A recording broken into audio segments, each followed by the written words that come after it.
हिंद दोस्तों, मैं कन्हैया कुमार एक बार फिर से आपका जीके प्लान पे स्वागत करता हूं। और देखिए कि ज्ञान बिंदु का हम लोग बिहार पुलिस का टेस्ट सीरीज देख रहे हैं लोग, जिसमें अभी तक 2 देख लिए हैं लोग और ये तीसरा का है, तो इसे देखा जाएगा। इसका पीडीएफ आप जीके प्लान टेलीग्राम चैनल से डाउनलोड कर सकते हैं और डिस्क्रिप्शन बॉक्स में भी इसका लिंक दिया गया है, तो वहाँ से भी डाउनलोड किया जा सकता है। तो जैसे आपकी सुविधा अनुसार डाउनलोड कर लीजिए। चलिए देखा जाए। पहला क्वेश्चन है, यदि एक वस्तु का द्रव्यमान 4 गुना होता है तो वेग आधा हो जाता है, तो वस्तु का संवेग क्या होगा। तो देखिए क्या वस्तु का संवेग दुगुना हो जाएगा, तो ऑप्शन नंबर बी इसका सही है। और यहाँ पे इसके बारे में बना भी दिया गया है। तो देखिए कि वस्तु का संवेग बराबर द्रव्यमान इंटू वेग होता है, तो इसी सूत्र पर ये बनाया गया है। तो आसानी से आप देख लीजिए और बन जाएगा। चलिए अगला क्वेश्चन है दूसरा का नंबर, निम्नलिखित में से कौन सा समास विग्रह सही नहीं है। तो कौन सा समास विग्रह सही नहीं है, तो इसका राइट आंसर ये हो जाएगा राज्यसभा और राज्य के लिए सभा। तो ये देखिएगा कि ये आपका सही नहीं है, बाकी सभी सही है। गुरु दक्षिणा, गुरु के लिए दक्षिणा, ये सब सही है और ये सही नहीं है, इसीलिए इसका राइट आंसर आपका ये सही हो जाएगा। चलिए तीसरा का नंबर क्वेश्चन देखिए, डैश ने कोशिका में स्थित तरल जैविक पदार्थ को जीव द्रव का नाम दिया। तो इसका राइट आंसर ये हो जाएगा जे.ई. पुरकंजे के द्वारा। तो इसके बारे में थोड़ा सा देख लिया जाए कि डुजार्डिन ने जीव द्रव की खोज की, जबकि पुरकंजे के द्वारा 1839 ईस्वी में कोशिका के अंदर पाए जाने वाले अर्ध तरल दानेदार सजीव पदार्थ को प्रोटोप्लाज्मा नाम दिया गया जीव द्रव। तो ये याद रखेगा। 1855 में विर्चो ने बताया कि नई कोशिकाओं का निर्माण पहले मौजूद कोशिकाओं से ही होता है। रॉबर्ट ब्राउट ने 1831 में केंद्रक की खोज की और टीबी बैक्टीरिया की खोज रॉबर्ट कोच के द्वारा किया गया। तो ये सभी आप पॉइंट याद रखिएगा, यहाँ से क्वेश्चन आएगा ही आएगा। तो चलिए अगला क्वेश्चन देखा जाए। और अगला क्वेश्चन है,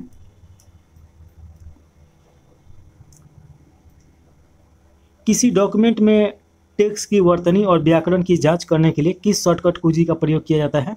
तो ये कंप्यूटर से संबंधित है, इसका राइट आंसर डी हो जाएगा F7।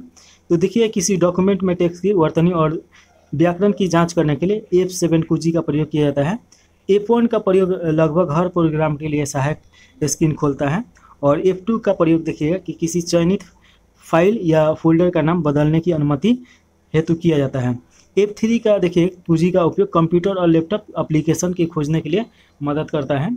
देखिए कि F4 और Alt+F सक्रिय विंडो को बंद करता है। चलिए अगला क्वेश्चन देखिए 5 नंबर, इसमें पूछा जा रहा है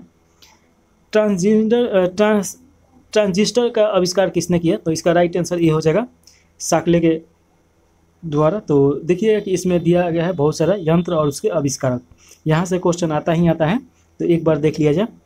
डिस्क ब्रेक्स, इसके खोजकर्ता हैं F. लेचेस्टर। और सेफ्टी पिन का देखिए कि वाल्टर हंट है।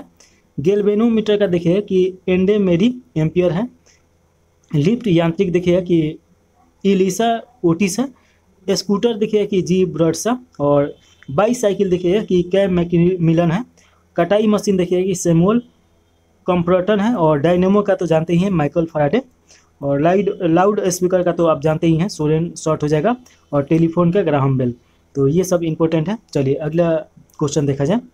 इसमें आपको मिलान करने के लिए दिया गया है और इसमें देखिएगा कि 1857 के क्रांति के विद्रोही नेता हैं और ये केंद्र है, यानी कि वो कहाँ पे विद्रोह किए थे। तो देखिए कि नाना साहेब ए में दिया गया है और ये नाना साहेब कानपुर के में विद्रोह किए थे। तो ये तो एक का एक हो जाएगा, तो इसमें मिलाइएगा कि एक का एक इसमें दिया गया है। तो आपका डी तो ऐसे ही कट गया, ए भी कट गया, इसमें नहीं है, तो सी या बी हो सकता है। आगे देखिए कि रानी लक्ष्मीबाई ये झांसी की और बहादुर शाह जफर ये आपका दिल्ली हो जाएंगे। तो देखिए कि बी का आपका 2 हो जाएगा, तो बी का 2 दिया गया है, सही है। सी का आपका 4 देना है, तो सी का 4 इसमें नहीं दिया गया है। तो इस प्रकार हम लोग का तो आंसर मिल गया, ऑप्शन नंबर सी सही हो जाएगा। मौलवी अहमदुल्ला देखिएगा ये फैजाबाद में विद्रोह किए थे, तो छठा का राइट आंसर सी सही है। देखिए कि इसके प्रमुख केंद्र और नेतृत्वकर्ता और दमनकर्ता यहाँ पे दिया गया है, जहाँ से क्वेश्चन आता है। दिल्ली में देखिए बहादुर शाह जफर और बख्त खां सैन्य नेतृत्व किया है। इसमें दमनकर्ता निकोलसन और हडसन हो जाएंगे, हडसन। कानपुर में नाना साहेब और तात्या टोपे इसके कैंपेबल दमनकर्ता है। लखनऊ में बेगम हजरत महल या मुहम्मदी खातून इनका ओरिजिनल नाम है। ये हेनरी लॉरेंस इसका देखिएगा मारा गया हेनरी लॉरेंस और कैंपबेल के द्वारा यहाँ पे दमन किया गया। झांसी में देखिए रानी लक्ष्मीबाई ह्यूरोज के द्वारा यहाँ पे दमन किया गया और इसी के द्वारा एक वाक्य बोला गया कि एक ही इसमें मर्द था जो लड़ने वाला था। इलाहाबाद देखिए कि लियाकत अली ये कर्नल नील के द्वारा यहाँ पे दमन किया गया था। जगदीशपुर में देखे गए कुंवर सिंह 82 वर्ष की उम्र में ये युद्ध में उतरे थे और बहुत सबसे ज़्यादा क्षेत्र यही जीते थे। ये विलियम टेलर और बिसेंट आयर के द्वारा यहाँ पे दमन किया गया। बरेली में देखिएगा कि खान बहादुर खान हो जाएंगे, कैंपबेल दमनकर्ता। फैजाबाद देखिएगा कि मौलवी अहमदुल्ला कर्नल नीस के द्वारा यह दमन किया गया। फतेहपुर देखिएगा अजीमुल्ला जनरल रेनर के द्वारा यहाँ पे ये किया गया। 7 नंबर क्वेश्चन है, बारदोली में 1928 ईस्वी में लगान वृद्धि के खिलाफ किसने किसान आंदोलन का नेतृत्व किया था? तो इसका राइट आंसर ये हो जाएगा वल्लभ भाई पटेल। तो देखिए कि बारदोली 1928 में लगान वृद्धि के खिलाफ किसान आंदोलन हुआ था और उसका नेतृत्व वल्लभ भाई पटेल के द्वारा किया गया था। और इसमें और भी देखिए कि बारदोली सत्याग्रह भारतीय स्वाधीनता संग्राम के दौरान जून 1928 में गुजरात में हुआ एक प्रमुख किसान आंदोलन है। उस समय प्रांतीय सरकार ने किसानों की लागत में 22% वृद्धि कर दी, जिसके खिलाफ वल्लभ भाई पटेल के नेतृत्व में आंदोलन किया गया। आंदोलन के फलस्वरूप बूमफील्ड और मैक्सवेल के नेतृत्व में गठित समिति द्वारा मामले की जांच कर दिया गया और 22% लगान वृद्धि को गलत ठहराते हुए इसे घटाकर 6.0.3% कर दिया गया।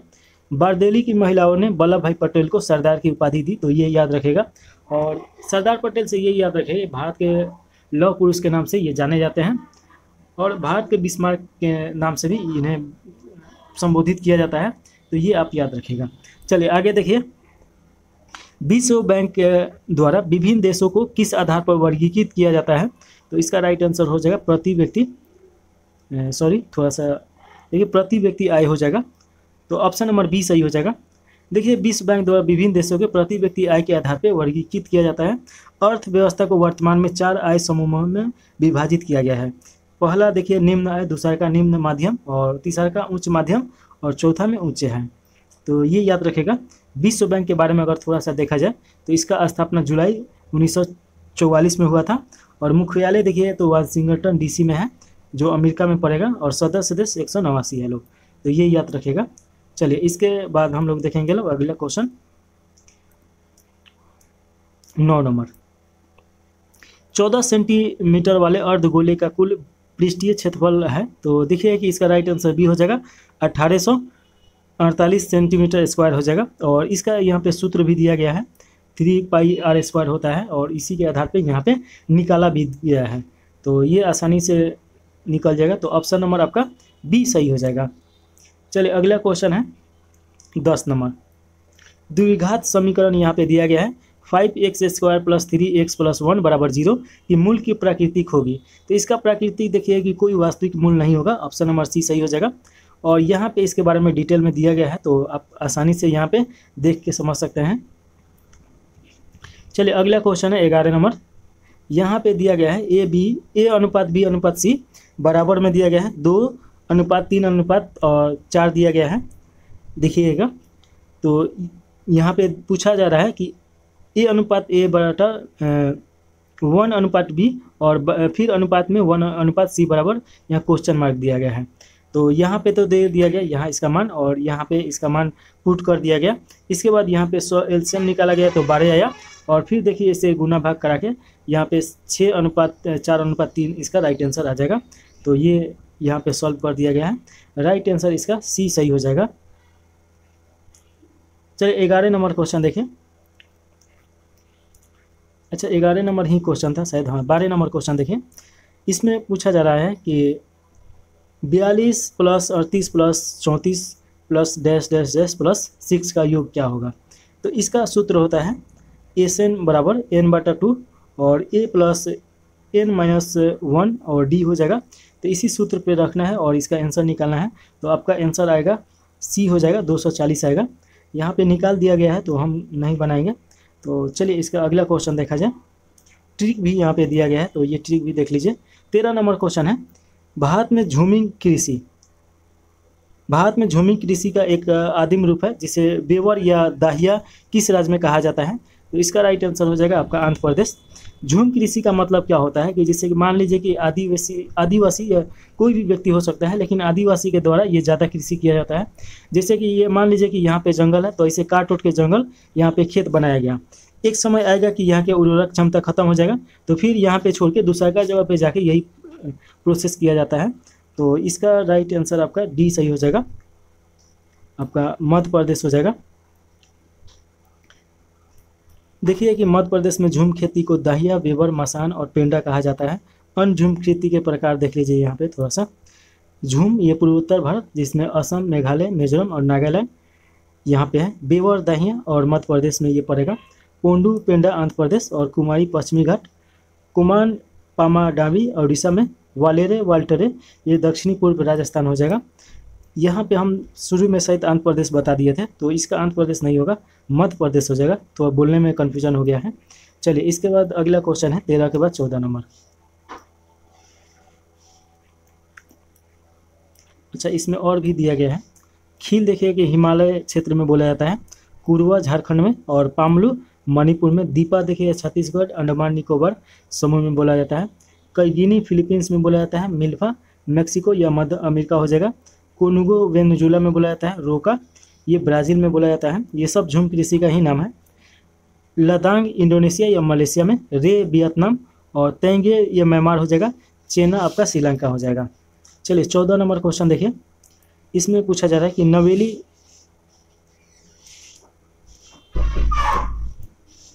नवेली लिग्नाइट कोयला खनन क्षेत्र किस राज्य में स्थित है? तो इसका राइट आंसर डी हो जाएगा, तमिलनाडु हो जाएगा। नवेली लिग्नाइट कोयला क्षेत्र तमिलनाडु में स्थित है और ये टर्शियर युगीन कोयले के सबसे प्रमुख क्षेत्रों में आता है। माकुम जो असम में है, नेवेला तमिलनाडु में है, पलना राजस्थान में है। भारत में देखिएगा कि भारत में लिग्नाइट का सर्वाधिक भंडार तमिलनाडु में है। तमिलनाडु के मनारगुंडी में होने का अनुमान लगाया गया है। और देखिए प्रमुख कोयले के क्षेत्र और संबंधित राज्य जो है यहाँ पे दिया गया है। पश्चिम बंगाल में देखिए कि रानीगंज है। झारखंड में पड़ेगा झरिया, बोकारो, गिरिडीह, करनपुरा, रामगढ़। छत्तीसगढ़ में तातापानी, रामकोला। उड़ीसा में तलचर और तेलंगाना में सिंगरेनी पड़ेगा। मध्य प्रदेश में सिगरौली होगा। देखिए देश में प्राचीन काल की गोंडवाना सेल में कुल कोयला का तृतीय या टर्शियर युगीन चट्टान है। कोयला में देखिएगा कि एंथ्रासाइट सबसे अच्छा कोयला होता है, तो ये आप याद रखिएगा। चलिए अगला क्वेश्चन है 15 नंबर। गंगा एक्शन प्लान यानी गैप की शुरुआत किस वर्ष हुई? तो इसका राइट आंसर बी हो जाएगा। 1985 में ये शुरुआत हुआ था। तो देखिए कि गंगा एक्शन प्लान में क्या होगा, तो उसे साफ सफाई करना होगा। अब ये क्वेश्चन आने का कम संभावना है क्योंकि गंगा परियोजना फिर से आ गया है, तो इसे के बारे में आप जानकारी के लिए पढ़ सकते हैं, लेकिन ये सोचे क्वेश्चन आएगा तो नहीं आएगा। गंगा के बारे में थोड़ा सा देखना जरूरी है। देखिए कि जो गंगा नदी है भारत की सबसे बड़ी नदी में से प्रथम स्थान पे आती है। और देखिए कि इसका गंगा नदी बेसिन प्राधिकरण, ये भी छोड़ दीजिए, इसको भी मत पढ़िए। गंगा की सबसे बड़ी सहायक नदी आप देखिएगा तो यमुना नदी है, तो ये आप याद रखिएगा। चलिए अगला क्वेश्चन है, गंगा से संबंधित आएगा तो वहाँ पे देखा जाएगा। कांटे और चूसक किस वर्ग के जीवों के विशेष गुण हैं? तो इसका राइट आंसर आपका हो जाएगा प्लीटीहेल्मिन्थीज हो जाएगा। तो ऑप्शन नंबर डी सही है। कांटे और चूसक प्लीटीहेल्मिन्थीज जीवों का विशेष गुण है। प्लीटीहेल्मिन्थीज शब्द का प्रयोग सर्वप्रथम गीगेनबार्ग 1899 में किया गया था। प्लीटीहेल्मिन्थीज शब्द का अर्थ चिमटे कृमि होता है। इस संघ के अंतर्गत कीड़े के समान अखंडित जंतु आते हैं। इनमें से अधिकांश परजीवी होते हैं, जिसके कारण मनुष्य, पालतू पशु एवं जंगली जंतुओं में विभिन्न प्रकार के रोग का उत्पन्न होता है। और देखिए कि मनुष्य में और पालतू जंतुओं में, इस संघ के जंतुओं में पाए जाने वाले प्रमुख लक्षण है, इस संघ के अधिकांश जंतु परजीवी होते हैं। कुछ प्रजातियां स्वतंत्र जीवी या स्वच्छंद जीवी होते हैं, जैसे प्लेनेरिया हो जाएगा। ये जिन जंतुओं में आश्रय पाते हैं उनमें सटे रहने के लिए शरीर में कांटे और चूसक पाए जाते हैं।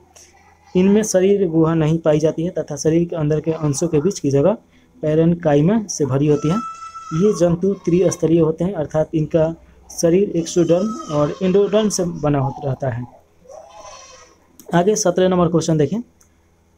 विक्रमशिला गंगा डॉल्फिन अभ्यारण्य बिहार के डैश जिले में स्थित है? तो राइट आंसर हो जाएगा भागलपुर में है, तो ये आप याद रखिएगा। चलिए अगला क्वेश्चन पूछा जा रहा है। देखिए 5 अक्टूबर को डॉल्फिन दिवस के रूप में मनाया जाता है। बाकी ये सब क्वेश्चन नहीं आएगा, आप पढ़ लीजिएगा जानकारी के लिए। चलिए यहाँ पे देखिए 18 नंबर क्वेश्चन, कृष्णा नदी जल विवाद डैश बांध से संबंधित है। तो ये हो जाएगा श्री सैलम हो जाएगा, ऑप्शन नंबर डी सही हो जाएगा। कृष्णा नदी जल विवाद श्री सैलम बांध से संबंधित है। कृष्णा जल विवाद महाराष्ट्र, कर्नाटक, तेलंगाना और आंध्र प्रदेश राज्यों के बीच एक विवाद है। देखिए कृष्णा नदी का विवाद के समाधान हेतु 1959 में कृष्णा जल विवाद न्यायाधिकरण की स्थापना की गई। और इसके बारे में थोड़ा सा और जानकारी है। कृष्णा नदी पूर्वी दिशा में बहने वाली दूसरी सबसे बड़ी नदी है गोदावरी के बाद। देखिए कि गोदावरी का आपका 1465 किलोमीटर लंबाई है और वहीं पे कृष्णा का 1400 किलोमीटर लंबाई है। प्रायद्वीपीय नदी जो सह्याद्री में महाबलेश्वर के निकट से निकलती है, कोयना, तुंगभद्रा, भीमा इसकी सहायक नदी है लोग।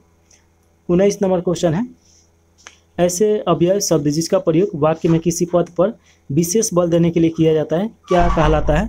तो देखिए कि रिक्त स्थान की पूर्ति निम्न विकल्पों में से करें तो उसे क्या बोलते हैं, तो निपात बोला जाता है। तो ऑप्शन नंबर बी सही हो जाएगा।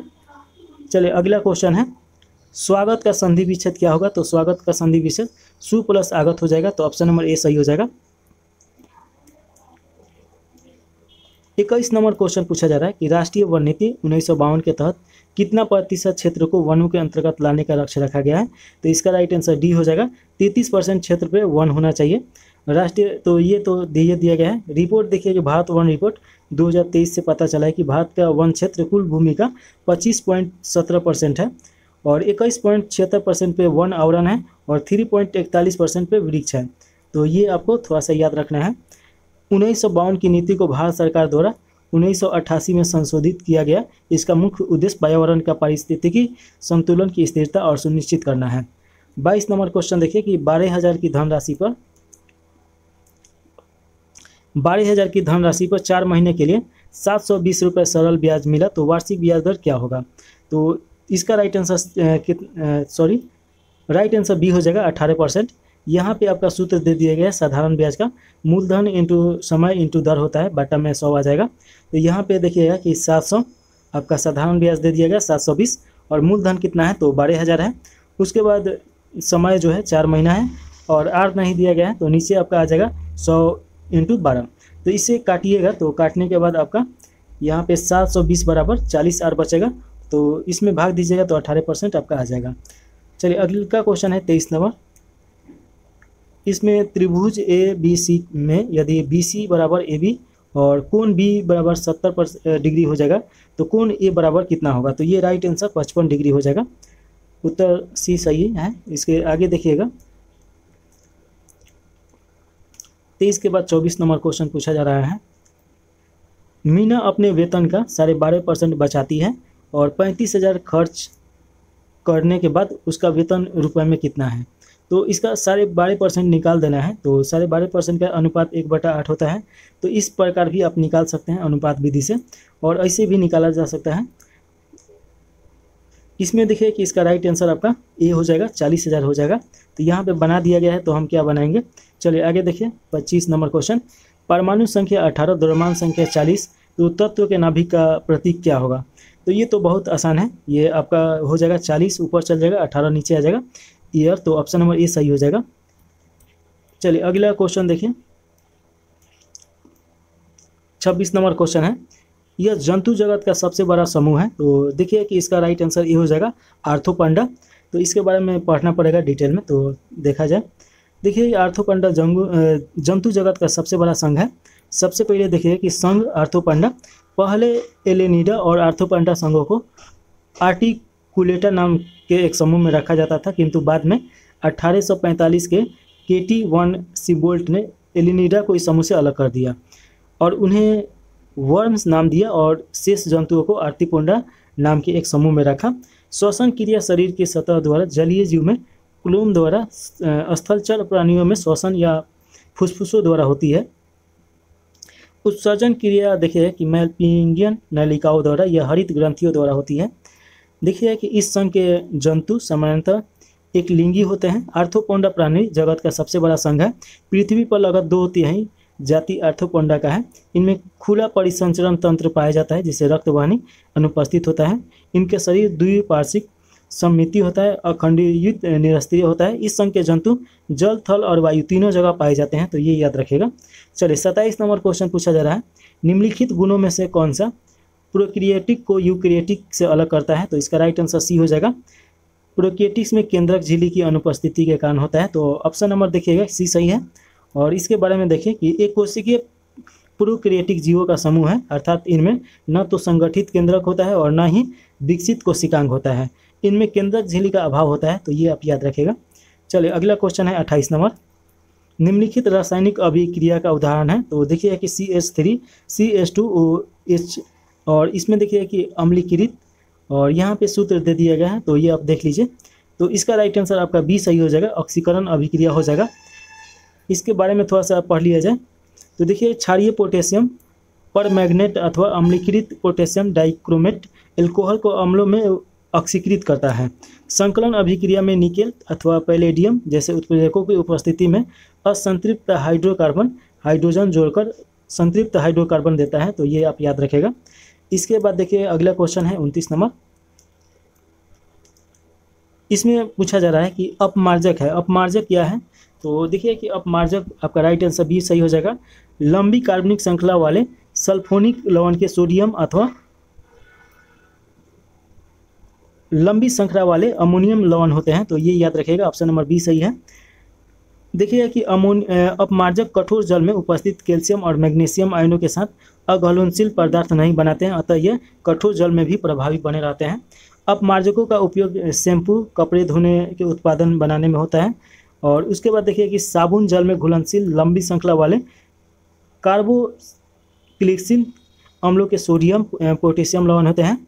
उसके बाद देखिए कि सोडियम युक्त साबुन कठोर और पोटेशियम युक्त साबुन मुलायम होते हैं। साबुन का निर्माण जंतु चर्बी या वनस्पति तेल से किया जाता है। कठोर जल में साबुन झाग नहीं देता है और सफाई में भी कठिनाई होती है। साबुन के द्वारा सतहों को साफ करने का सिद्धांत पृष्ठ तनाव पर आधारित है। देखिए कि जल की अस्थायी कठोरता उसमें कैल्शियम और मैग्नीशियम के क्लोराइड तथा सल्फेट लवण घुले रहने के कारण होती है। जल की अस्थायी कठोरता जिसमें सोडियम कार्बोनेट मिलाकर गर्म करने से दूर हो जाती है। जल की अस्थायी कठोरता दूर करने के लिए मुख्य विधि है, इसे परम्यूट विधि बोला जाता है। जल की अस्थायी कठोरता उसमें कैल्शियम और मैग्नीशियम के बाई कार्बोनेट लवण घुले रहते हैं। जल की अस्थायी कठोरता उबाल कर दूर कर ली जाती है।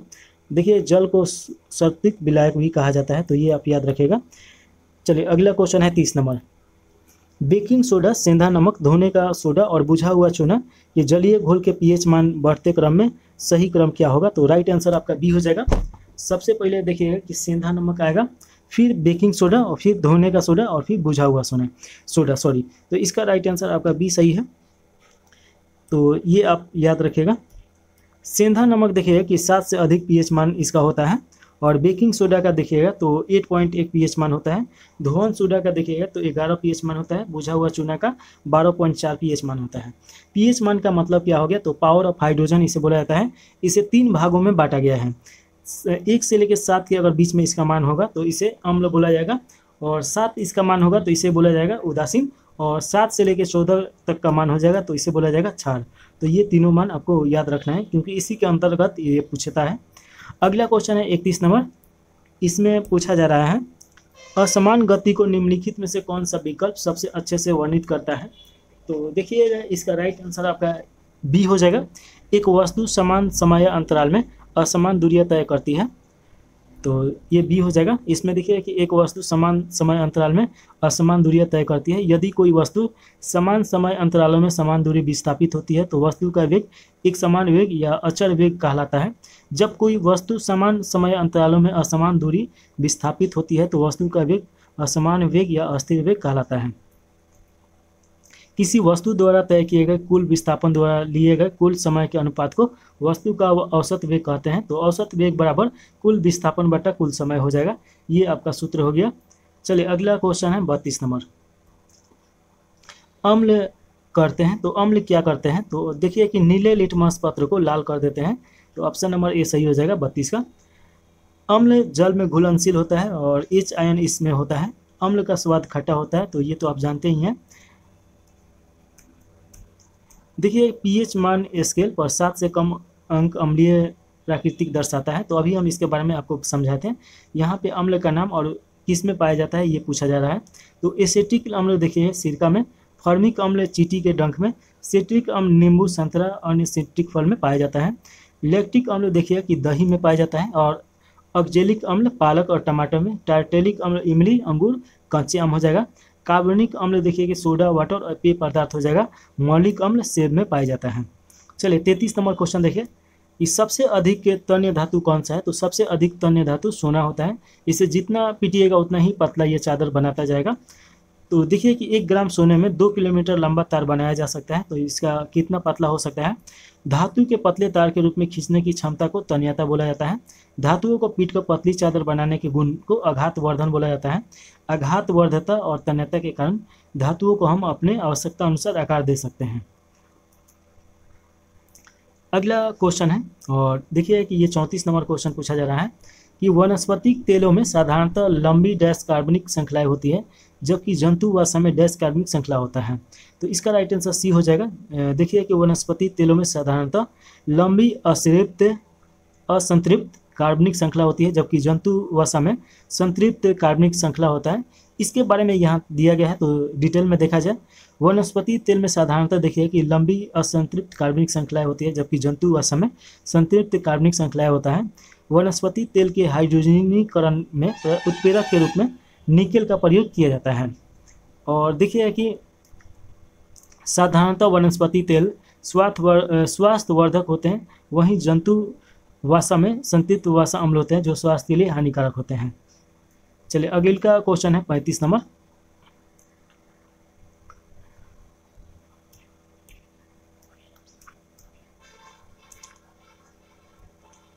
इसमें पूछा जा रहा है कि ब्रह्मोस विश्व की सबसे तेज सुपरसोनिक क्रूज मिसाइल है। निर्भय एक स्वदेशी तथा लंबी दूरी की बैलिस्टिक मिसाइल है। तो देखिए राइट आंसर ए हो जाएगा। कथन सिर्फ ए सही है। तो यहाँ पे डिटेल में दिया गया है, देखा जाए। ब्रह्मोस विश्व की सबसे तेज सुपरसोनिक क्रूज मिसाइल है। निर्भय एक स्वदेशी तथा लंबी दूरी की सबसोनिक क्रूज मिसाइल है, न कि बैलिस्टिक मिसाइल है। ब्रह्मोस के बारे में यहाँ पे दिया गया है। ब्रह्मोस मिसाइल भारत रूस संयुक्त उद्यम है। इसकी मारक क्षमता 290 किलोमीटर और यह 2.8 मैक यानी ध्वनि की गति से लगभग 3 गुनी ज़्यादा स्पीड से ये साथ में विश्व की सबसे तेज क्रूज मिसाइल में से एक है। इसका नाम भारत की ब्रह्मपुत्र और रूस की मोस्कवा नदी के नाम पे पड़ा है। निर्भय मिसाइल देखिए कि यह एक लंबी दूरी की सबसोनिक क्रूज मिसाइल है। इसे भारत में रक्षा अनुसंधान एवं विकास संगठन द्वारा विकसित किया गया है। इस मिसाइल के सतह संस्करण का परीक्षण पहली बार ओडिशा के बालासोर जिले में चांदीपुर स्थित एकीकृत परीक्षण रेंज में 12 मार्च 2023 को किया गया था। 36 नंबर क्वेश्चन देखिए, निसार क्या है? तो निसार देखिए कि इसरो और नासा द्वारा विकसित एक रडार है। तो ये याद रखिएगा, निसार इसरो और नासा का विकसित एक अंतरिक्ष रडार है। देखिएगा यहाँ पे इसके बारे में दिया गया है। दोहरी आवृत्ति और सिंथेटिक एपर्चर रडार उपग्रह को विकसित करने और लॉन्च करने के लिए नासा और इसरो के बीच एक संयुक्त परियोजना है। इसे वर्ष 2022 में सतीश धवन अंतरिक्ष केंद्र से GSLV Mark II नामक प्रक्षेपण से छोड़ा गया। इस मिशन का उद्देश्य पृथ्वी के बदलते पारिस्थितिक तंत्र और द्रव्यमान का अवलोकन करना है। 37 नंबर क्वेश्चन है, भारतीय कैबिनेट ने किस तिथि को भारत में राष्ट्रीय अंतरिक्ष दिवस घोषित किया? तो इसका राइट आंसर बी हो जाएगा, 23 अगस्त को। तो ये आप याद रखिएगा, अंतरिक्ष दिवस कब मनाया जाता है? तो 23 अगस्त। आगे क्वेश्चन है 38 नंबर। इसमें पूछा जा रहा है कि स्मार्ट प्रीपेड मीटर स्थापना के कार्यान्वयन और हर घर के लिए बिजली सुनिश्चित करने का अध्ययन करने के लिए जनवरी 2024 में किस देश की टीम ने बिहार में दौरा किया? तो ये आपका करेंट अफेयर का क्वेश्चन है, उस समय ये पूछेगा नहीं। आगे चलिए 38 के बाद 39 नंबर क्वेश्चन देखिए। 75 वर्षों के बाद भारतीय घड़ियाल की उपस्थिति की हालिया पुष्टि किस क्षेत्र में हुई है? तो ग्रेटर काजीरंगा हो जाएगा, ऑप्शन नंबर डी सही है।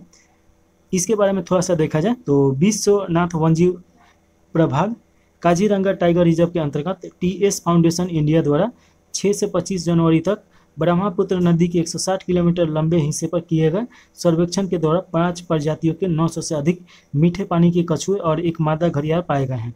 यह अध्ययन सुमिस्ता कर और मोनालिसा वशिष्ठ के नेतृत्व में 5 सदस्यीय टीम के द्वारा किया गया था। इसमें देखिए कि काजीरंगा रिजर्व जो असम में है, यह एक सींग वाले गेंडा के लिए प्रसिद्ध है। अगला क्वेश्चन 40 नंबर है।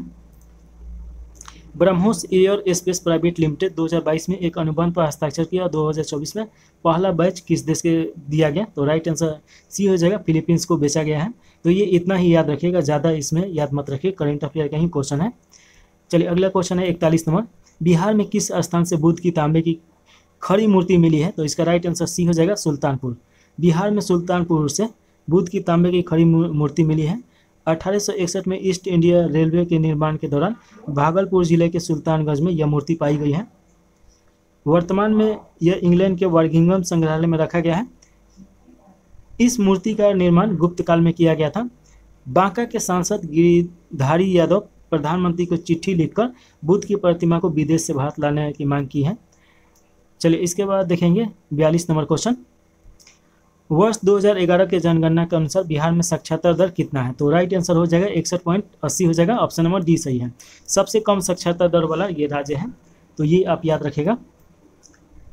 देखिएगा कि बिहार में साक्षरता दर 2011 के अनुसार कुल साक्षरता दर 61.80%, पुरुष साक्षरता दर 71.2% और महिला साक्षरता दर 51.5%। सर्वाधिक साक्षरता दर वाला जिला रोहतास है, 73.37% है। और सर्वाधिक पुरुष साक्षरता दर जिला वाला भी देखिए कि ये भी रोहतासी है, 82.88। न्यूनतम पुरुष साक्षरता दर वाला जिला पूर्णिया हो जाएगा, 59.6 और सर्वाधिक महिला साक्षरता दर जिला वाला ये रोहतास हो जाएगा, 62.97%। न्यूनतम महिला साक्षरता दर वाला जिला सहरसा है, 41.48% हो जाएगा।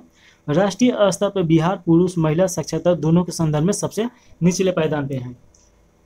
देखिए निम्नलिखित में से कौन सा तटीय मैदान का भाग नहीं है? तो इसका राइट आंसर हो जाएगा तराई क्षेत्र। ये देखिए कि नेपाल और बिहार का जो बॉर्डर है उसके आसपास में ये एक कंक्रीट का क्षेत्र पाया जाता है, तो ये आपका तटीय मैदान नहीं। तटीय मैदान का मतलब क्या होता है कि जो समुद्र से लगा होता है, तो कोकन, कोरोमंडल और मलाबार तट ये आपका तटीय मैदान हो जाएगा और तराई क्षेत्र ये स्थलीय मैदान है। देखिए कि तराई क्षेत्र तटीय मैदान का भाग नहीं है। ये देखिए कि शिवालिक पर्वतमाला के तलहटी में सिंधु से लेकर तीस्ता नदी अवांछित रूप से भाबर प्रदेश का विस्तार है। इस क्षेत्र में कंकड़, पत्थरों, बजरी की अधिकता के कारण इसमें बहुत अधिक संद्रढ़ता होती है, जिसके कारण नदियाँ यहाँ विलीन हो जाती है। और देखिए कि लगभग 8 किलोमीटर के बाद फिर से यह निकल जाती है। भाबर प्रदेश के दक्षिणी भागों में स्थित 15 से 30 किलोमीटर चौड़ी दलदली पेटी को तराई प्रदेश कहा जाता है। भाबर प्रदेश की लुप्त हुई नदियाँ यहाँ पुनः सतह पर आ जाती है। तराई प्रदेश घने वनों का प्रदेश है। यहाँ पे जैव विविधता का एक विशाल भंडार है। यहाँ की मिट्टी दलदली मिट्टी होती है। इसके बाद 44 नंबर क्वेश्चन है। पेरियार बाघ रिजर्व भारत के किस राज्य में स्थित है? तो राइट आंसर बी हो जाएगा, केरल में। केरल की राजधानी तिरुवनंतपुरम है, तो ये आप याद रखिएगा। पेरियार बाघ रिजर्व भारत के केरल राज्य में स्थित है। केरल में स्थित एक अन्य टाइगर रिजर्व पराम्बुकुलम टाइगर रिजर्व है, तो ये भी आप याद रखिएगा। चलिए आगे देखा जाए। कुछ टाइगर रिजर्व के बारे में यहाँ पर दिया गया है, तो थोड़ा सा देख लीजिए। कर्नाटक में देखिए कि आपका बांदीपुर, भद्रा, नागरहोल और दांदेली अंशी, बिलगिरी, रंगथान हो जाएगा। इसमें आपका ये दोनों बहुत इंपॉर्टेंट हैं।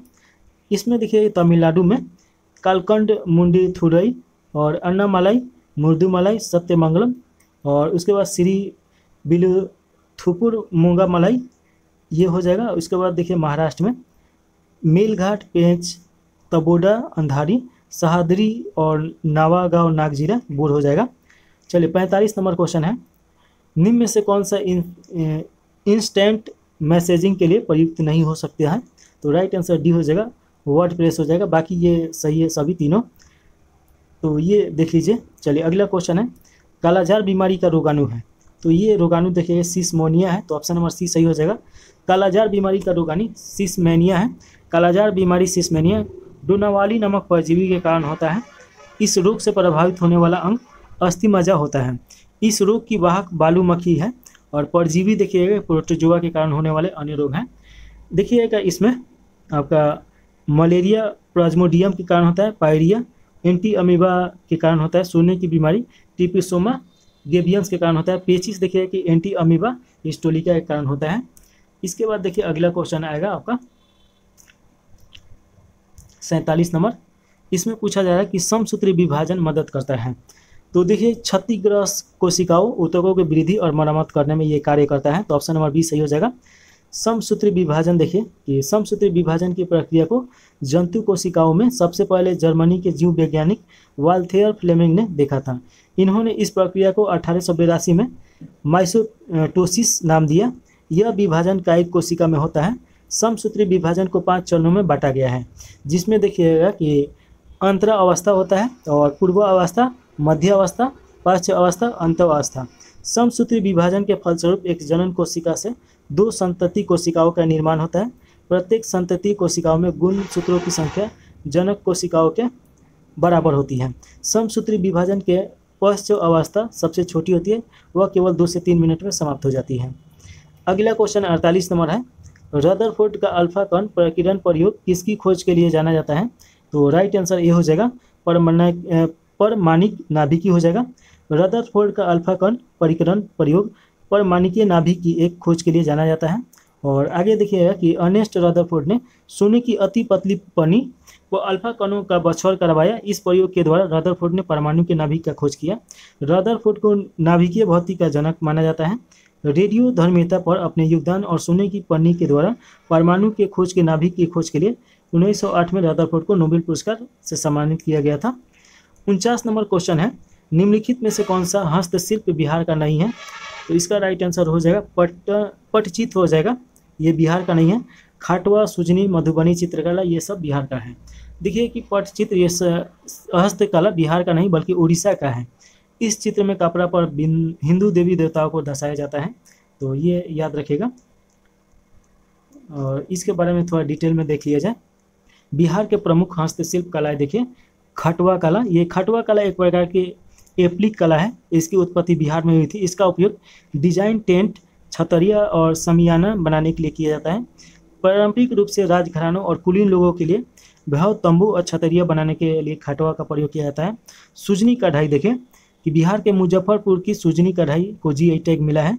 पारंपरिक रूप से महिलाएं नवजात शिशुओं को लपेटने के लिए साधारण कपड़े के छोटे पैच पर कढ़ाई करके कपड़ा तैयार करती है, लेकिन अब यह कढ़ाई कला जिले के 600 महिलाओं के लिए आजीविका और आत्मनिर्भरता का जरिया बन गया है। मधुबनी कला के बारे में देखा जाए, इसे मिथिला चित्रकला के नाम से भी जाना जाता है। यह बिहार के मिथिला क्षेत्र की एक प्रमुख कला परंपरा है। इस कला का प्रारंभ 1960 में मधुबनी जिले के एक साध्वी स्वर्गीय महासुंदरी देवी के साथ हुआ था, जिन्होंने रंगीन चित्रकला का परिचय दिया था।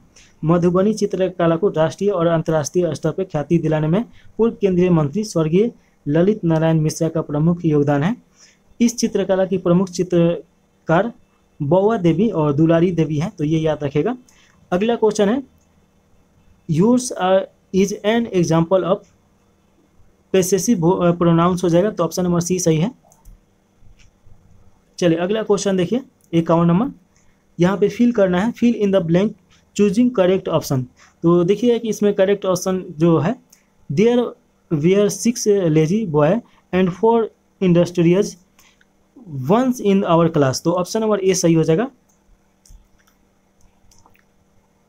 52 नंबर पूछा जा रहा है, the word jewellery belong to which of the following type of noun, तो इसका राइट आंसर आपका बी हो जाएगा, कोलेक्टिव नाउन हो जाएगा। तो ये आप थोड़ा सा यहाँ पे पढ़ लीजिए, क्योंकि हम इसको नहीं पढ़ाएंगे, क्योंकि डिटेल में पढ़ाने के बाद ही समझ में आएगा। थोड़ा थोड़ा इंग्लिश क्या पढ़ें, इसको अच्छा से पढ़ा जाएगा। चलिए इसके बाद देखिए अगला क्वेश्चन पूछा जा रहा है, 53 से 56 तक दिया है और ये गद्यांश पढ़ना है और इसी में से आपका क्वेश्चन आएगा। तो चलिए देखा जाए, पढ़ा जाए। देखिए दिया गया है, लोकमान्य तिलक का कथन है, मैं नरक में भी पुस्तकों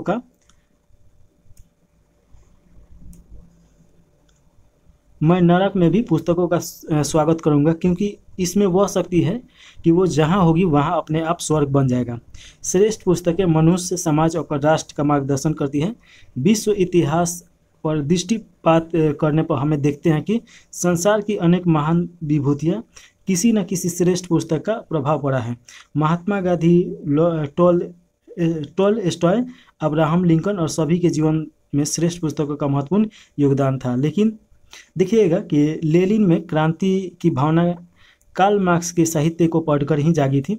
किसी भी जाति के उत्कर्ष या अपकर्ष का लेखा जोखा उसके साहित्य से पता चलता है। गुप्त काल को भारतीय इतिहास का स्वर्ण युग कहा जाता है, क्योंकि उस काल में अत्यंत उत्कृष्ट पुस्तकों की रचना हुई। विचारों के युद्ध में पुस्तकें ही अस्त्र है। पुस्तकों का हमारा विचारों पर अत्यधिक गहरा प्रभाव पड़ता है तथा पुस्तकों के विचार ही समाज की काया पलट कर देता है।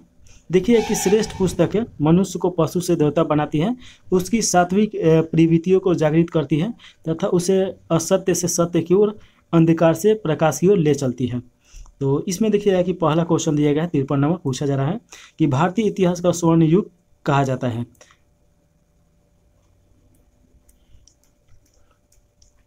इसमें दिया गया है 53 से 56 और देखिए कि इसमें आपका क्वेश्चन अलग ही पूछा जा रहा है, कुछ इससे तो संबंधित क्वेश्चन नहीं है। ये स्वर्ण युग तो गुप्त काल से हो जाएगा। चलिए देखा जाए, भारतीय इतिहास का स्वर्ण युग कहा जाता है किसे, तो गुप्त काल हो जाएगा। ऑप्शन नंबर बी सही हो जाएगा। भारतीय इतिहास का स्वर्ण युग गुप्त काल को कहा जाता है। गुप्त काल देखिए कला साहित्य की दृष्टि से स्वर्ण काल था। इस काल में देखिए कि स्थापत्य कला, मूर्ति कला, चित्रकला के साथ साथ अन्य विधीय कलाओं का उत्थान हुआ। गुप्त काल कालीन कला की विशेषता निम्न है। तो देखिए, प्रथम बार संरचनात्मक मंदिरों का निर्माण, विदेशी प्रभाव से मुक्त, कुषाण आदि पूर्वकालीन नगरता का लोक, धर्म कला के अनुगामी के रूप में पाषाण का अत्यधिक प्रयोग, साथ में ईंटों का प्रारंभ हुआ, देवगढ़ का देशावतार मंदिर, वैष्णो मंदिर है। और यह देखिएगा कि इस समय का भारतीय मंदिर है। शिखर का संभवतः पहला उदाहरण यहाँ पे मिलता है। तो ये देखिए, इसके बाद अगला जो क्वेश्चन है 54 नंबर क्वेश्चन, संसाधन के रूप में लोगों से अभिप्राय है। तो देखिए कि संसाधन के रूप में लोगों से अभिप्राय किसी देश की कार्यशील जनसंख्या से है। तो इसका राइट आंसर ये सही हो जाएगा। और जो हम लोग का पैराग्राफ ये बोला जा रहा है, ये पैराग्राफ के अनुसार ये क्वेश्चन नहीं दे रहा है। देखिए कि मिस प्रिंटिंग हो गया है, आगे कहीं दे सकता है, तो वहाँ पे देखा जाएगा। ये सब जीके का क्वेश्चन है। तो देखिए कि संसाधनों के रूप में लोगों के अभिप्राय किसी देश की कार्यशील जनसंख्या से है। और मानव संसाधन को जनशक्ति, श्रम शक्ति और कार्मिक भी कहा जाता है। मानव संसाधन किसी देश की जनसंख्या में मौजूद योग्यता, क्षमता, कौशल और ज्ञान को कहा जाता है। 55 नंबर क्वेश्चन है, मनुष्य को पशु से देवता कौन बनाता है। तो इसका राइट आंसर डी हो जाएगा, श्रेष्ठ बुक। देखिए कि ये क्वेश्चन वहाँ से आपका 53 से नहीं होना चाहिए, 55 से होना चाहिए। ये यहाँ से क्वेश्चन यहाँ उठा के पूछा जा रहा है। तो 55 का राइट आंसर डी हो जाएगा। यहाँ पे पूछा जा रहा है 56 नंबर क्वेश्चन, तिलक ने क्यों कहा कि वह नरक में भी पुस्तक का स्वागत करेंगे। तो इसका राइट आंसर सी हो जाएगा। पुस्तकों में नरक को स्वर्ग में बदलने की शक्ति होती है। 57 नंबर क्वेश्चन है, बौद्ध सर्किट में शामिल कौन सा स्थल बिहार में नहीं है। तो देखिए कि सारनाथ बिहार में नहीं है, बाकी राजगीर, बोधगया, पाटना ये सभी बिहार में है। बौद्ध सर्किट में सम्मिलित स्थलों में सारनाथ बिहार में नहीं है, बल्कि उत्तर प्रदेश में है। तो ये याद रखेगा। और बौद्ध सर्किट क्या है, तो बौद्ध सर्किट में शामिल स्थल देखिएगा कि बुद्ध से संबंधित जितना भी महत्वपूर्ण जगह है उस सबको उसमें शामिल किया जाएगा ताकि पर्यटन का बढ़ावा मिल सके। तो बोध गया देखिएगा, राजगीर, वैशाली ये सब उसमें आ जाएगा। चलिए अगला क्वेश्चन है 58 नंबर, निम्न में से कौन सा एक मौलिक अधिकार नहीं है। तो मौलिक अधिकार कौन सा नहीं है, थोड़ा सा इस क्वेश्चन के पहले हम आपको बता दें कि जो यहाँ पे पैराग्राफ हम लोग देखे थे लोग, ये पैराग्राफ और ये इसमें दे रहा है 53 से 56। तो यहाँ पे थोड़ा सा मिस प्रिंटिंग हो गया है। आपका 55 और 56 में ये दोनों क्वेश्चन मिला है। तो ये आपका 55 और ये 56 है। तो और बाकी देखिए कि जीके का क्वेश्चन है, तो ये आप थोड़ा सा समझ लीजिएगा। चलिए इसके बाद 58 नंबर क्वेश्चन हम लोग देख लिया जाए कि निम्न में से कौन सा एक मौलिक अधिकार नहीं है। तो थोड़ा सा मौलिक अधिकार के बारे में हम आपको बताते हैं। देखिए कि मौलिक अधिकार आपका सबसे पहली बार ब्रिटेन में इसका संदर्भ आया था, कुछ मजदूरों को दिया गया था, उसे धर्म काटा के नाम से जाना जाता है। और देखिए कि हम लोग जो मौलिक अधिकार लिए हैं लोग, तो यूएसए के संविधान से लिए हैं लोग। और देखिए कि ये मौलिक जो अधिकार है ये इसमें एक बार इसमें संशोधन किया गया है 1978 में 44वें संविधान संशोधन के द्वारा। तो ये आप याद रखेगा। मौलिक अधिकार आपका आर्टिकल 12 से लेकर 35 में दिया गया है, तो ये आप याद रखेगा। चलिए अगला देखा जाए, इसमें थोड़ा सा मूल संविधान में 7 मौलिक अधिकार थे, लेकिन 44वें संविधान संशोधन के द्वारा आर्टिकल 31 एवं 19 के क को मौलिक अधिकार की सूची से हटा दिया गया। और जो 31 था ये संपत्ति का अधिकार का इसमें ब्यौरा था, तो संपत्ति के अधिकार को भी मौलिक अधिकार में रखा गया था, लेकिन इसे हटा के इसे वैधानिक अधिकार बना दिया गया, 300 के कम में इसे रख दिया गया और ये कानूनी अधिकार हो गया। चलिए अगला क्वेश्चन पूछा जा रहा है। अभी 6 प्रकार का मौलिक अधिकार है, तो इसके डिटेल में हम लोग देखा जाएगा, आप थोड़ा सा देख सकते हैं। चलिए 59 नंबर क्वेश्चन है, मंत्रिपरिषद के सदस्यों की संख्या लोकसभा की कुल सदस्यों के कितने प्रतिशत से अधिक नहीं होनी चाहिए? तो इसका राइट आंसर ये हो जाएगा 15% से अधिक नहीं होनी चाहिए। 91वें संविधान संशोधन 2003 के तहत केंद्र तथा राज्यों में मंत्रिपरिषद के सदस्य संख्या लोकसभा और विधानसभा की सदस्य संख्या का 15% से अधिक नहीं होना चाहिए। जहां सदन की सदस्य संख्या 40-40 है, वहां अधिकतम 12 होंगे।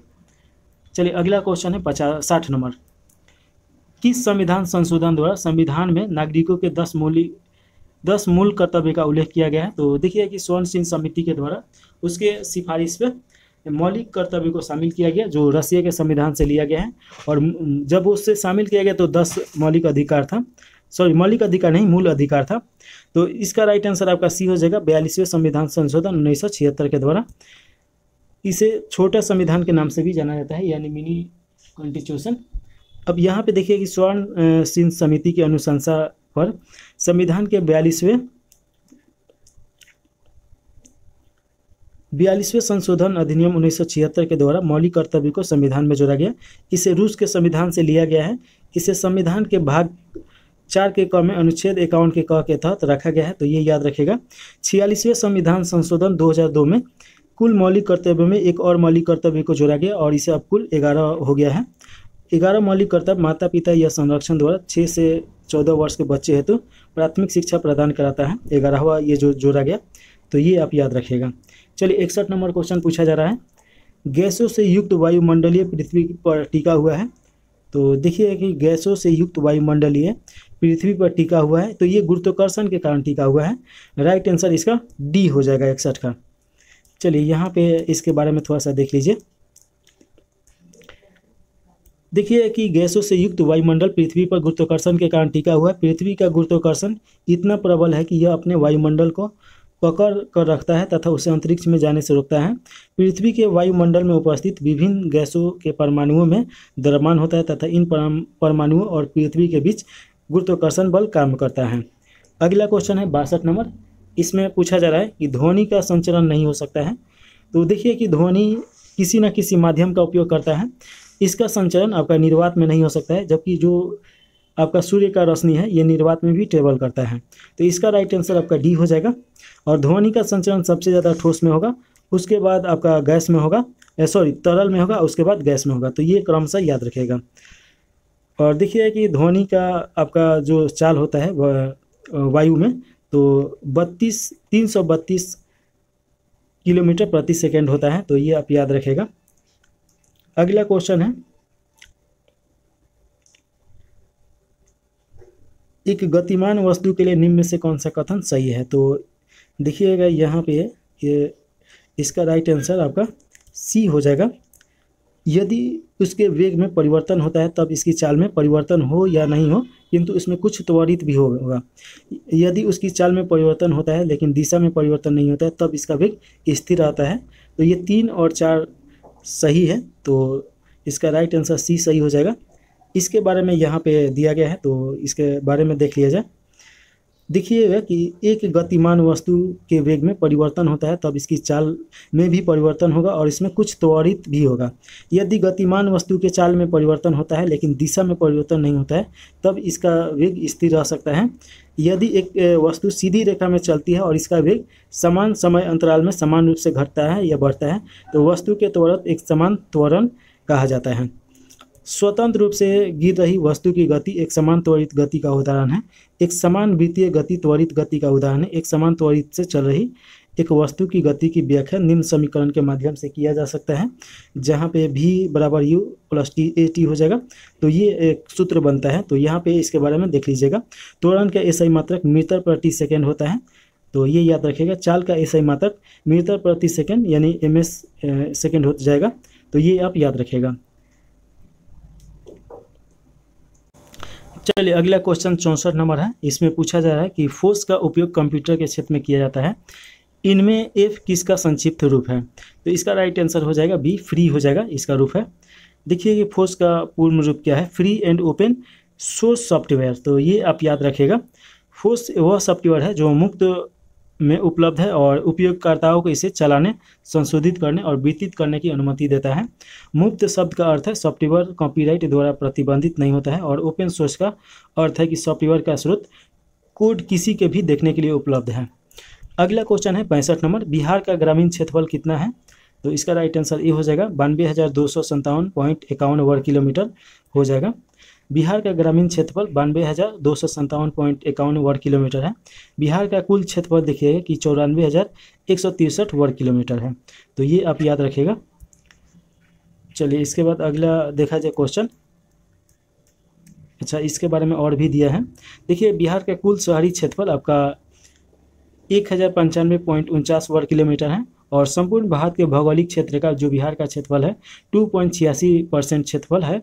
बिहार का अक्षांशीय विस्तार देखिएगा 24 डिग्री 20 मिनट 10 सेकेंड से लेके 27 डिग्री 31 मिनट 15 सेकेंड उत्तरी अक्षांश होगा। वहीं देशांतर का विस्तार देखा जाए तो 83 डिग्री 19 मिनट 50 सेकेंड से लेके 88 डिग्री 17 मिनट और आपका 40 सेकेंड पूर्वी देशांतर हो जाएगा। बिहार का उत्तर से दक्षिण की लंबाई आपका 345 किलोमीटर है और पूर्व से पश्चिम की लंबाई 483 है। बिहार की जलवायु उष्णकटिबंधीय मानसूनी है, तो ये याद रखेगा। अगला क्वेश्चन 66 नंबर है, बिहार का पहला रामसर स्थल कौन सा है? तो देखिए कि कांवर झील हो जाएगा, बेगूसराय में है। तो ये याद रखेगा कि कांवर झील कहाँ पे है? बेगूसराय झील में अवस्थित है। एशिया की सबसे बड़ी गोखुर झील है। यह एक अवशिष्ट गोखुर झील है जो गंगा की सहायक नदी बूढ़ी गंडक के बीच सर्पक प्रवाह के कारण निर्मित हुआ। इसका वर्तमान में बिहार में 3 रामसर साइट है जिसमें कांवर झील, नागी पक्षी अभ्यारण्य और नकटी पक्षी अभ्यारण्य जमुई डिस्ट्रिक्ट में है। रामसर एक ईरानी शहर था जहां पे 1971 में आंध्र भूमि और उसके नाजुक परिस्थितियों तंत्र की रक्षा के उपाय और कदमों पर चर्चा करने के लिए एक अंतर्राष्ट्रीय सम्मेलन का आयोजन किया गया था। भारत ने 1982 में रामसर कन्वेंशन का अनुसमर्थन किया।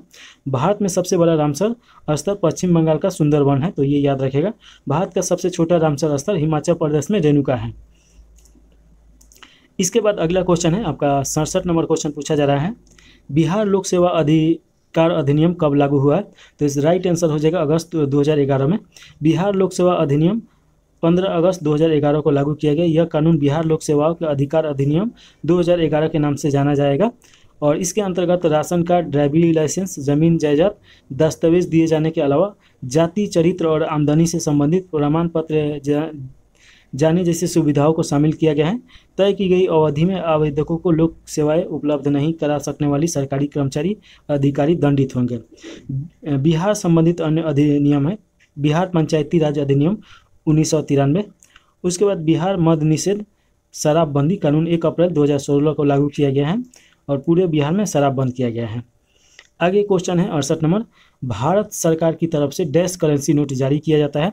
तो इसका राइट आंसर हो जाएगा कि भारत सरकार की तरफ से आरबीआई यानी भारतीय रिजर्व बैंक के द्वारा ये नोट जारी किया जाता है। थोड़ा सा अगर बात किया जाए कि आरबीआई के बारे में, तो इसका 1 अप्रैल 1935 में इसका स्थापना किया गया था और 1935 का अधिनियम के द्वारा ही इसे स्थापित किया गया था। 1949 में इसे राष्ट्रीयकृत बना दिया गया। ये बैंकों के बैंक के नाम से जाना जाता है क्योंकि इसी के द्वारा नियम कानून बनाया जाता है जो सभी बैंकों पर बाधित होता है। भारतीय सरकार का ये बैंक है क्योंकि भारत सरकार की तरफ से ये खरीद बिक्री भी करता है, तो ये आप याद रखिएगा। और देखिए कि भारत में नोट निगमन हेतु न्यूनतम कोष प्रणाली प्रचलन में है जिसे 1957 में अपनाया गया था। इस प्रणाली के तहत जारी किए जाने वाले नोटों के पीछे भारतीय रिजर्व बैंक को कुल 200 करोड़ रुपए का रिजर्व कोष अपने पास रखना होगा, जिसमें से 115 करोड़ रुपए का मूल्य स्वर्ण होना चाहिए, 85 करोड़ का विदेशी मुद्रा भंडार होना चाहिए। और भारतीय रिजर्व बैंक के बारे में आपको बता ही दिए, तो पढ़ना है तो यहाँ पे पढ़ लीजिए। चलिए आगे है 69 नंबर, वैश्वीकरण के उत्पन्न लाभों से निम्नलिखित में से किसको उचित हिस्सा नहीं मिला है? तो इसका राइट आंसर हो जाएगा श्रमिकों को नहीं मिला है और बाकी को सभी को मिला है। तो अगला क्वेश्चन देखिए 70 नंबर, कौन सा देश अपने रणनीतिक उद्देश्य की प्राप्ति के लिए ग्रे जोन वारफेयर टॉक्सिस को अपना रहा है? तो इसका राइट आंसर सी हो जाएगा, चीन हो जाएगा। चीन अपने रणनीतिक उद्देश्य की प्राप्ति के लिए ग्रे जोन वारफेयर टॉक्सिस को अपनाया है। ग्रे जोन वारफेयर रणनीति बलपूर्वक की जाने वाली कार्रवाइयाँ जो सशस्त्र संघर्ष से दूर होती है लेकिन सामान्यतः कूटनीतिक, आर्थिक और अन्य गतिविधि से परे होते हैं, को व्यापक रूप से चीन के घरेलू, आर्थिक और विदेशी नीति और सुरक्षा उद्देश्यों को आगे बढ़ाने के प्रयास में महत्वपूर्ण भूमिका निभाने के रूप में मान्यता प्राप्त है, विशेष रूप से इंडो पैसिफिक में। तो ये आप थोड़ा सा देख लीजिए। इसके बाद आगे हम लोग देखेंगे लोग 71 नंबर क्वेश्चन है, सुरुचिति शांति पासवान और श्री शिवनाथ पासवान डैश से सम्मानित किए गए। तो ये करंट अफेयर का क्वेश्चन है, 2024 में पद्म श्री दिया गया, तो इसे पढ़ने का कोई फायदा नहीं है। चलिए अगला क्वेश्चन है 72 नंबर, निम्नलिखित में से किस शक्ति का प्रयोग राज्यसभा द्वारा किया जाता है? तो इसका राइट आंसर आपका हो जाएगा,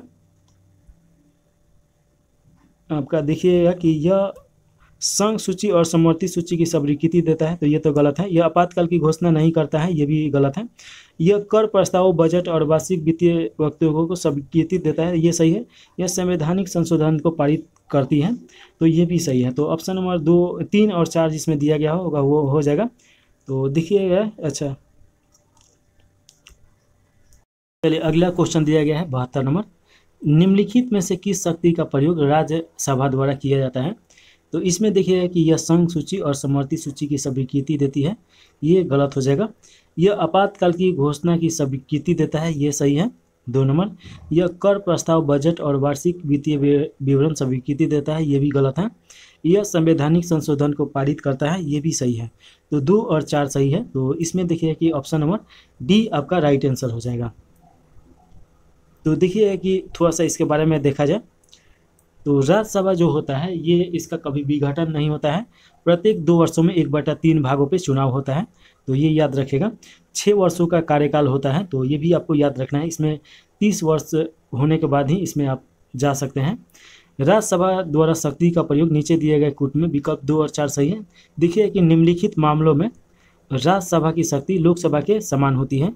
समान विधेयक को पुनः स्थापित और उसको पारित करना, संवैधानिक संशोधन विधेयक को पुनः स्थापित और उनको पारित करना, राष्ट्रपति का निर्वाचन और महाभियोग, राष्ट्रपति द्वारा घोषित तीनों प्रकार के आपातकालों की स्वीकृति, संवैधानिक इकाइयाँ जैसे कि वित्त आयोग, संघ लोक सेवा आयोग, नियंत्रण एवं महालेख परीक्षक आदि की रिपोर्ट पर विचार करना। इसके बाद देखिए 73 नंबर क्वेश्चन है, प्रधानमंत्री की नियुक्ति का अधिकार किसके पास है? तो इसका राइट आंसर ये हो जाएगा, राष्ट्रपति के पास होता है। राष्ट्रपति लोकसभा के आम चुनाव में बहुमत दल के नेता में से प्रधानमंत्री नियुक्त करता है और प्रधानमंत्री के सलाह पे राष्ट्रपति के द्वारा ही अन्य मंत्रियों की नियुक्ति की जाती है, तो ये याद रखिएगा। अनुच्छेद 74 बताता है राष्ट्रपति को सहायता एवं सलाह देने के लिए एक मंत्री परिषद होगा जिसका प्रमुख प्रधानमंत्री होगा, तो आर्टिकल 74 में ये दिया गया है, तो ये याद रखिएगा। चलिए आगे देखा जाए, आगे दिया है 75, अनुच्छेद 75 भी संबंधित है। 75 के 1 में देखिए कि प्रधानमंत्री की नियुक्ति राष्ट्रपति करेगा और प्रधानमंत्री की सलाह पे अन्य मंत्रियों की नियुक्ति करेगा, ये बताया गया है। 75 के 2 में मंत्री राष्ट्रपति के पश्चात पर्यंत पद पे बने रहेंगे और 3 में देखिए कि मंत्री परिषद लोकसभा के प्रति सामूहिक रूप से उत्तरदायी होते हैं। 74 नंबर क्वेश्चन है, उस जनजाति का नाम बताइए जो ऋग्वैदिक आर्यों के पंचजन से संबंधित नहीं है, तो इसका राइट आंसर डी हो जाएगा, कीकट हो जाएगा। ऋग्वैदिक आर्यों के पंचजनों में युदु, द्रुहोस, पुरु, अणु, तुरहुस शामिल थे। कीकट इनसे संबंधित नहीं है, तो ये आपका राइट आंसर ए सही हो जाएगा, युदु। अगला 75 नंबर क्वेश्चन है और इसे देखना है। तो देखिए, गौतम बुद्ध द्वारा अपने धर्म में दीक्षित किए जाने वाला अंतिम व्यक्ति निम्नलिखित में से कौन था? तो राइट आंसर सुबोध हो जाएगा, ऑप्शन नंबर डी सही है। अपने जीवन के अंतिम वर्षों में गौतम बुद्ध ने अपने शिष्य चंदू के यहाँ पावा पहुँचे। यहाँ पे शुक्र मादर भोज सामग्री खाने से वे अतिसार रोग से पीड़ित हो गए।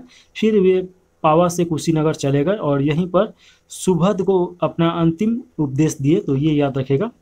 76 नंबर क्वेश्चन है, कृष्ण देव राय के दरबार में अष्टदिग्गज कौन थे? तो इसमें देखिएगा राइट आंसर हो जाएगा 8 तेलुगु कवि थे, तो ये ऑप्शन नंबर बी सही है।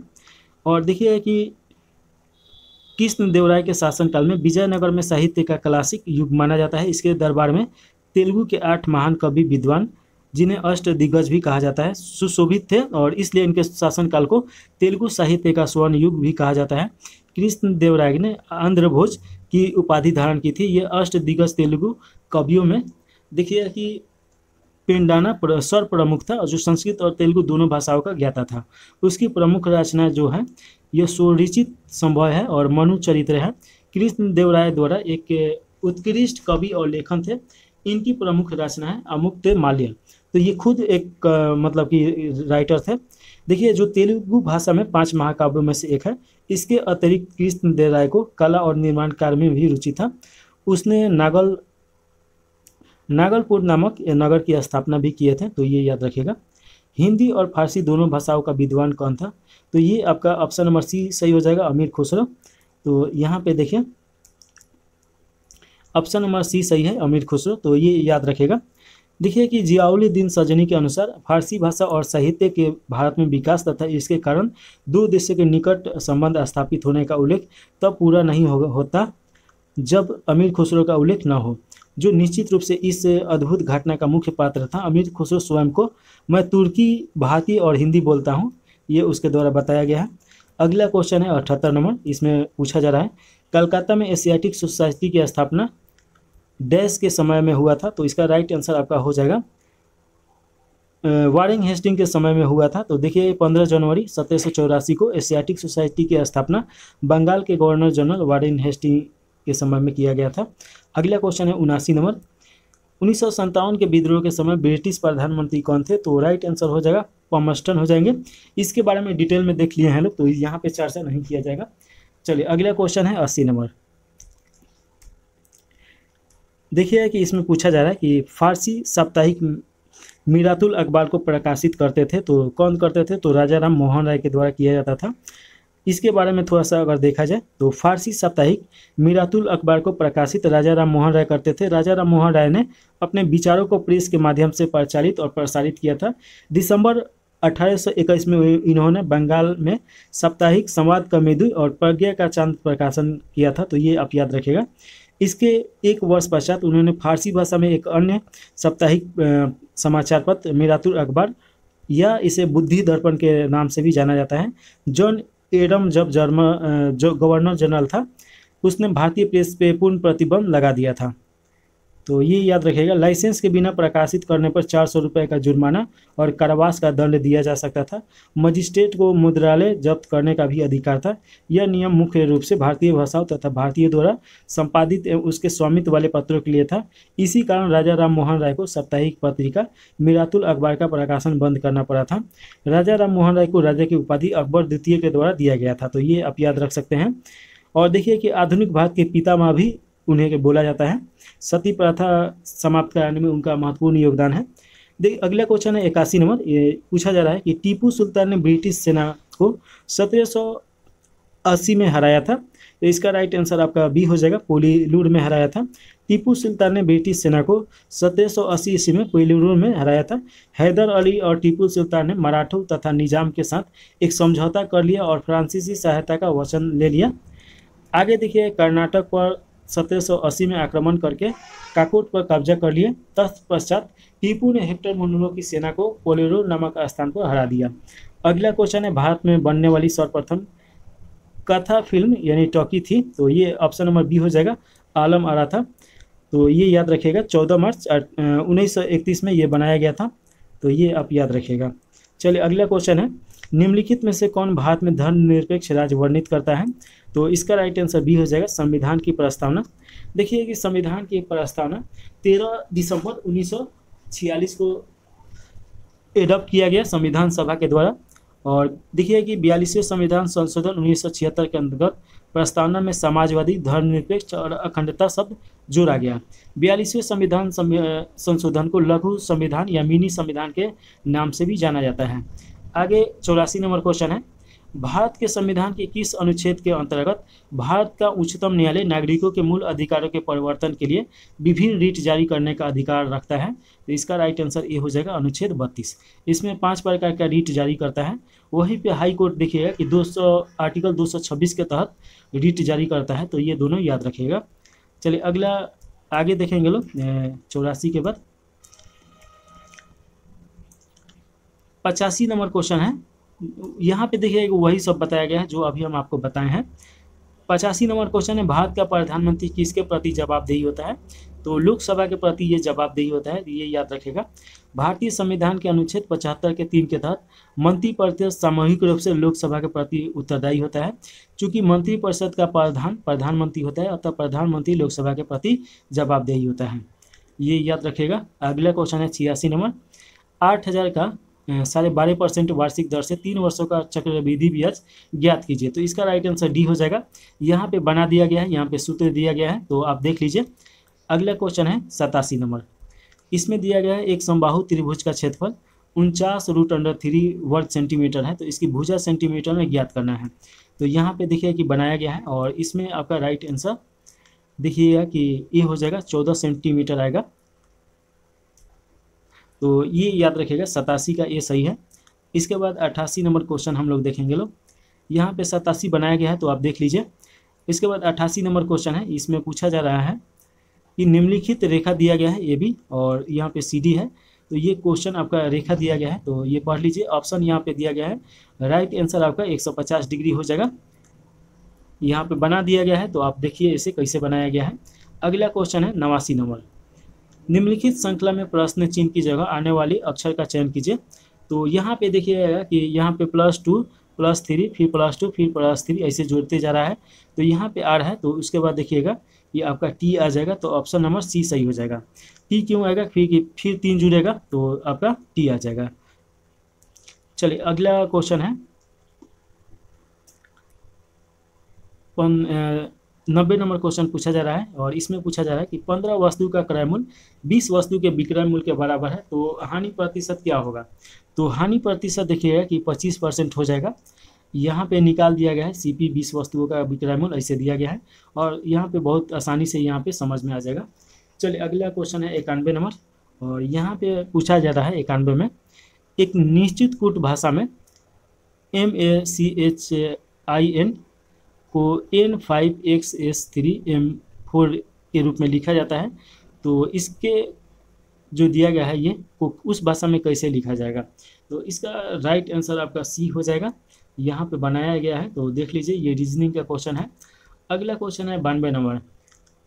10% वार्षिक ब्याज की दर से 2 साल में चक्रवृद्धि ब्याज 6300 रुपये दे है, तो धनराशि क्या होगा? तो धनराशि इसका राइट आंसर 30,000 हो जाएगा। तो ऑप्शन नंबर सी सही है। अगला क्वेश्चन है 93 नंबर। इसमें दिया गया है x tan 45 थीटा और यहाँ पे देख लीजिए, पढ़ लीजिए और इसका राइट आंसर आपका सी हो जाएगा, 1 हो जाएगा। अगला क्वेश्चन है, यदि एक दी हुई समय अवधि में कीमतें तथा मौद्रिक आप दोनों दोगुनी हो जाए तो वास्तविक आय क्या होगा? तो मौद्रिक आय दोनों अगर दोगुना हो जाए तो वास्तविक आय क्या हो जाएगा? तो अपवर्तित रहेगा। ऑप्शन नंबर सी सही है। यहाँ पे थोड़ा सा इसके बारे में देखा जाए कि एक दी हुई समय अवधि की कीमतें मौद्रिक आय दोनों दोगुनी होने पर वास्तविक आय अपवर्तित रहती है, क्योंकि बढ़ी हुई कीमतें बढ़ी हुई मौद्रिक आय को प्रति संतुलित कर देगी, जिससे वास्तविक आय पर कोई प्रभाव नहीं पड़ेगा। अगला क्वेश्चन है 95 नंबर। स्वतंत्र भारत की प्रथम औद्योगिकी नीति की घोषणा की गई थी, तो इसका राइट आंसर बी हो जाएगा। 1948 में किया गया था। स्वतंत्रता के पश्चात देश के प्रथम औद्योगिक नीति की घोषणा 6 अप्रैल 1948 को तत्कालीन उद्योग मंत्री डॉक्टर श्यामा प्रसाद मुखर्जी द्वारा की गई। इसी के द्वारा देश में मिश्रित और अनियंत्रित अर्थव्यवस्था की नींव पड़ी थी। तो ये आप याद रखिएगा। अगला क्वेश्चन है 96 नंबर और 96 नंबर क्वेश्चन पूछा जा रहा है कि ऑपरेशन फ्लड का निम्न में से किससे संबंधित है? तो इसका राइट आंसर बी हो जाएगा, दूध उत्पादन से ये संबंधित है। ऑपरेशन फ्लड के बारे में देख लीजिए। श्वेत क्रांति की गति तेज करने के उद्देश्य से ऑपरेशन फ्लड चलाया गया था। इसका संबंध दूध उत्पादन से है। इसकी शुरुआत 1970 में राष्ट्रीय डेयरी विकास बोर्ड ने की थी, जिसके सूत्रधार वर्गीस कुरियन थे। ऑपरेशन फ्लड के कारण ही भारत विश्व में दूध उत्पादन में प्रथम स्थान पे है। तो ये तो आप देख लिए 96। इसके बाद 97 नंबर क्वेश्चन देखें। इसमें पूछा जा रहा है कि भारत की सबसे बड़ी वाह नदी कौन सी है? तो इसका राइट आंसर हो जाएगा आपका गंगा नदी हो जाएगा। तो देखिए कि गंगा नदी इसका 2525 किलोमीटर होता है और गोदावरी नदी का लंबाई 1465 किलोमीटर है। कृष्णा का देखिएगा 1400 हो जाएगा, नर्मदा का 1312, महानदी का 851 हो जाएगा। अतः स्पष्ट है कि भारत की सबसे बड़ी वाह नदी यानी प्रवाहित होने वाली नदी गंगा नदी है। आगे क्वेश्चन देखेंगे लोग 98 नंबर। मृदा अपरदन रोका जा सकता है, तो ये किसके द्वारा रोका जा सकता है? तो वन लगा के रोका जा सकता है। तो देखिए कि वनारोपण के द्वारा इसे रोका जा सकता है। ऑप्शन नंबर सी सही है। मृदा संरक्षण के अंतर्गत वे सभी उपाय सम्मिलित हैं जो मिट्टी को अपरदन से बचाती है, उसके उर्वरकता को बनाए रखते हैं। मृदा अपरदन को रोकने के कुछ प्रभावी उपाय इस प्रकार हैं, जिसमें देखिए कि मृदारोपण यह सर्वाधिक सशक्त उपाय है। सुपानी अथवा समय रेखीय कृषि यानी कि ऐसे ऐसे कृषि किया जाता है सीधी नुमा। अतिचारण और स्थानांतरण कृषि पे रोक लगाकर और मेराबंदी करके। अगला क्वेश्चन है 99 number. Identify the parts of the speech. The word इसमें दिया गया है, एक्वाटिक दिया गया है, तो इसका राइट आंसर सी हो जाएगा, एडजेक्टिव है ये। चलिए अगला क्वेश्चन है 100 number. It is time to do work, तो चेंज इनटू द वॉइस में दिया गया है, तो इसका राइट आंसर बी हो जाएगा। It is time for the work to be done, तो ये आपका राइट आंसर बी सही है। इस प्रकार हम लोग 100 क्वेश्चन देख लिए। आप यहाँ तक देखे हैं तो चैनल को लाइक और सब्सक्राइब जरूर कर दीजिए, और कोई भी सलाह देने के लिए या कोई भी सवाल पूछने के लिए कमेंट बॉक्स में कमेंट जरूर कीजिए। तो इसी को यहीं पे समाप्त कर दिया जाए। जय हिंद, जय भारत, जय बिहार।